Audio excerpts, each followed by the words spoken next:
ওই যে জঙ্গি এমপি যাচ্ছে, আল্লাহ নবীর সুন্নত এবং এই পোশাক কোনোদিন জঙ্গির অ্যাসেম্বল হতে পারে না। জানার সবাই এই সংসদের মান ক্ষুণ্ণ হয়েছে আমি মনে করছি। সাইদুদ্দিন আহমদ হানজালা, জি আপনার পয়েন্ট অফ অর্ডারটি উত্থাপন করুন। জি, আসসালামু আলাইকুম রহমতুল্লাহ। মাননীয় স্পিকার, আপনাকে ধন্যবাদ। আমি প্রথমবার দাঁড়িয়ে কথা বলছি, আসলে এভাবে কথা বলতে চাইনি, চেয়েছিলাম যখন আমার সময় আসবে আনুষ্ঠানিকতার ভাবে একটু সুন্দরভাবে কথা বলবো, কিন্তু দুঃখের সাথে বলতে হচ্ছে আমি গত 30শে মার্চ আপনার সহধর্মিনী, আল্লাহ তাকে জান্নাতের আলা মাকাম নাসিব করুন, আমি তার জন্য দোয়া করি। তিনার জানাজায় আমি এসেছিলাম এবং উপস্থিত হয়েছিলাম। দক্ষিণ প্লাজা থেকে যখন আমি ভিতরে ঢুকবো, একদম কাছাকাছি পিছন থেকে কেউ একজন আমাকে সম্বোধন করছিল, ওই যে জঙ্গি এমপি যাচ্ছে।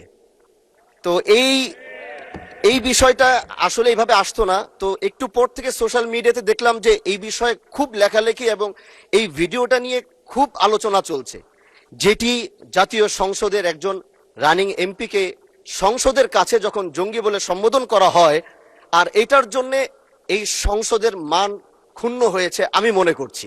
এজন্য আমি আপনার কাছে একটি অনুরোধ করব, আমাকে জঙ্গি বলার কারণটা আমি যতটুকু মনে করলাম যে আমার মাথায় একটি পাগড়ি রয়েছে এবং আমার চলায় সাদা পাঞ্জাবি সুন্নতে রাসূল রয়েছে, এটার জন্য হয়তো তিনি আমাকে ওইভাবে জঙ্গি বলে সম্বোধন সে আমাকে করেছে। আমি মনে করি আল্লাহ নবীর সুন্নত এবং এই পোশাক কোনোদিন জঙ্গির অ্যাসেম্বল হতে পারে না। জানার সবাই এই জন্য আমি আপনার কাছে একটি অনুরোধ করতে চাই, মাননীয় স্পিকার, আপনি সিসি ফুটেজ যেটি রয়েছে, আপনি যদি মাননীয় স্বরাষ্ট্র মন্ত্রী এবং সংসদের সার্জেন্ট অ্যাট আর্মসকে যদি আপনি একটু অনুরোধ করবেন বা তাদেরকে একটু নির্দেশ দিবেন যে কারা এই কাজটি করেছে।